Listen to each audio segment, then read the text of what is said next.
So, good morning. Today is Tuesday. Schedule namin ni Diday for injection sa anti-rabies. So, kumakain na yung batang maliit natin. Ayan. Maaga kami gumising kasi nga kailangan 8 AM matapos na kami makapag-skin test bago yung inject for anti-rabies. So, every Tuesday and Friday lang yung schedule. Kaya absent na muna talaga ang bata. Sa umaga, mamayang hapon ko na ito papapunta sa school. Ngayon pa naman yung ano nila sa school. Pero napa-excuse ko na siya sa teacher niya. So, okay na yan siya.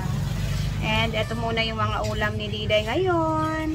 Ayan, egg, may hotdog, may pusit na toyo, suman, sabaw, and itlog for agahan. Sarado pa? Sige na nakaon na dayon kay pastor diha kay mag sayo ta dito.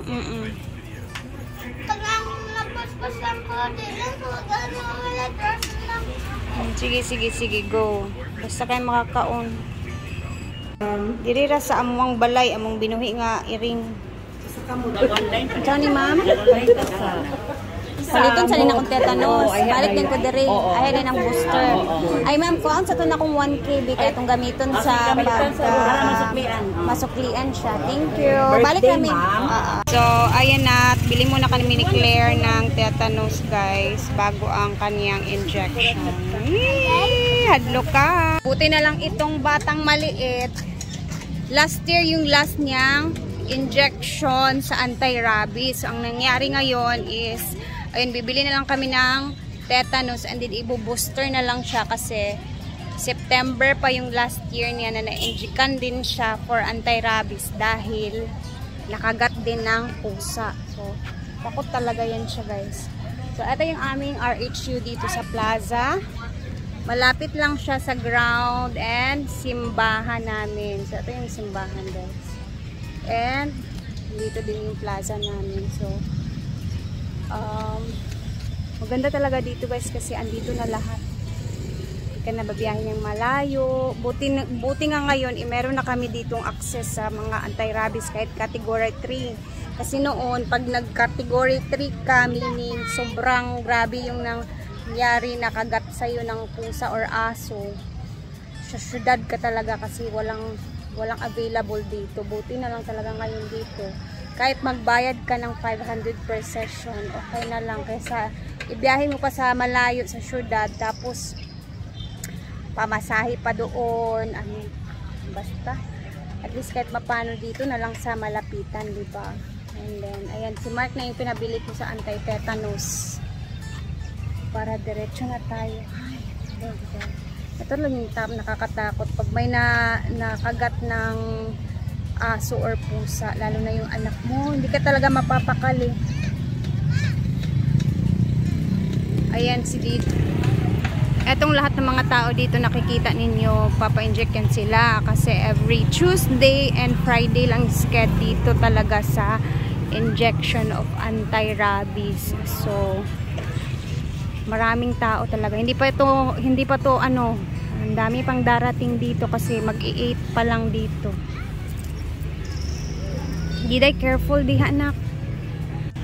Ayot, hadlok-hadlok ha. Ang importante na ay protection si Diday sa anti-rabies. Don't be scared, okay? Relax lang ka, mag-inhale, exhale. Close your eyes, dayon. Ana. Ganun sa mouth man nga ang eyes man gid ang i-cover. Takpan ko daw yung bibig niya. Ang eyes lang. And then, relax lang gid siya, no? Ayo, lingas diha. Ka-dirty na nimo. Mahulugan ka, ana, oh. Ayan na ang batang maliit sa... Okay, i-cover ni mama. I-cover ni mama ang mata.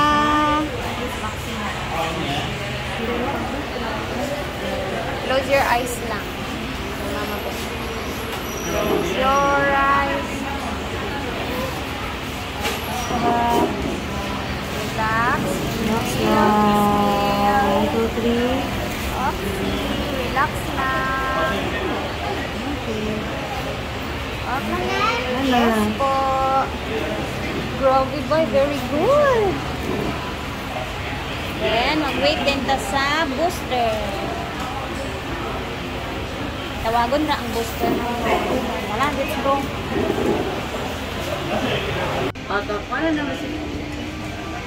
Ano naman mga isa? Binira ni... Tawago na muna magbahawan na sila. Kamu na Ah, sige, sige. Third, second, and third pa lang natin sa to. Apo. After, wala pa na. Hindi ka na po guys lang. Ayaw, lagti. Brave si Diday guys kasi last September na inject niya. As in, grabe yung iyak niya. Ngayon, I'm so proud of my Diday. Nasi One more. guys. One more later, isa na lang booster. Yun na lang, ha? And then sa afternoon, mag-school dayon if kaya, ha? Okay, we'll see later, okay?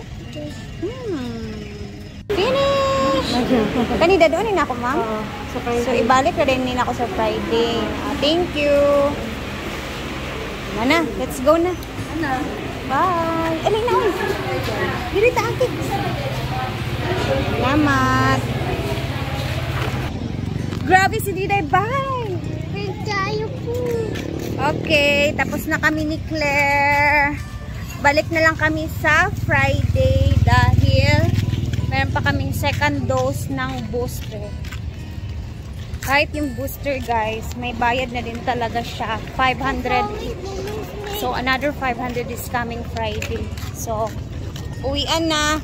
By the way, nakita namin yung teacher ni Claire, si Teacher Susan. Yes. Nagpa-inject din siya ng anti-tetanus kasi ayun na sa kuko guys. kuko natunog si Teacher Susan sa lansang nga. Grabe kataya. So, mamaya hapon ha. Unsa man, mag-school ka later or no? Sa afternoon. So meaning, di mo na papasok si Diday sa afternoon dahil mabigat daw yung braso niya.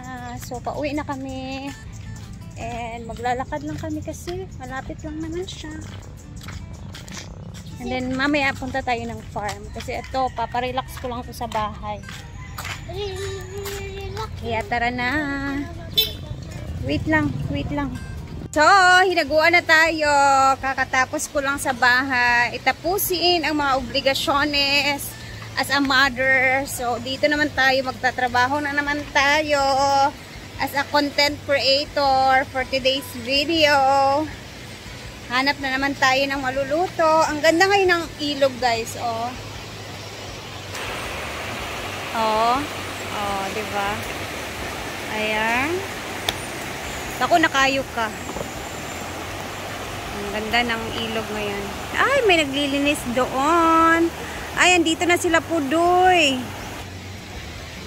At naglalabada pa rin ang mga tao. Walang katapusang labada. Uy, buhay. Kailangan lang talaga natin ng time management sa araw-araw. Lalo na't may mga emergency. Ganun talaga ang buhay natin as a mother.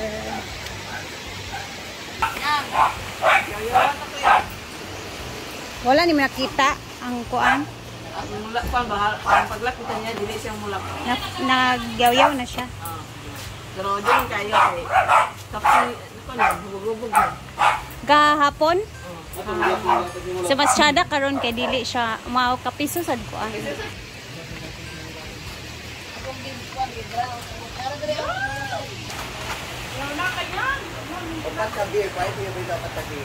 Siyempre, as usual, labada pa din ang mga tao. Ito na mag-isa dito, busy. Naglilinis.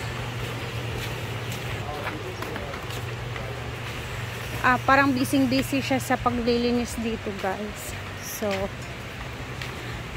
Tuesday, walang katao-tao. Tingnan natin kung anong ginagawa dito. Ito yung bagong in-order ni Britney sa Shopee. Tingnan natin kung ano yung itsura.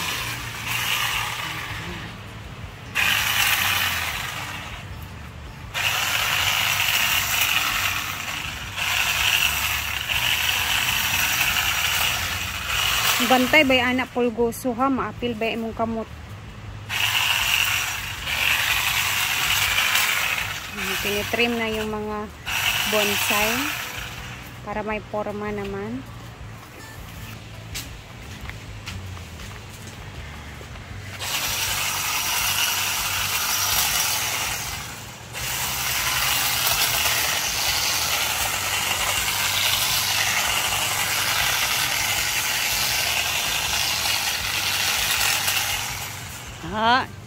Siya na yung pagkakat, anak. Nasa 1.7 lang po yung presyo niyan, guys. Kana siya. Maganda yan siya kasi lightweight lang siya. Hindi siya mabigat. Na-order namin yan sa Shopee. Ay, sa Shopee. Sa TikTok naman yan na-order. Anong pangalan yan? Trimmer. Basta trimmer siya. Doon sa TikTok ko naman yan siya na-order. Kasi, ano yan siya, na-affiliate ko yan eh. So, ako na yung nag-order.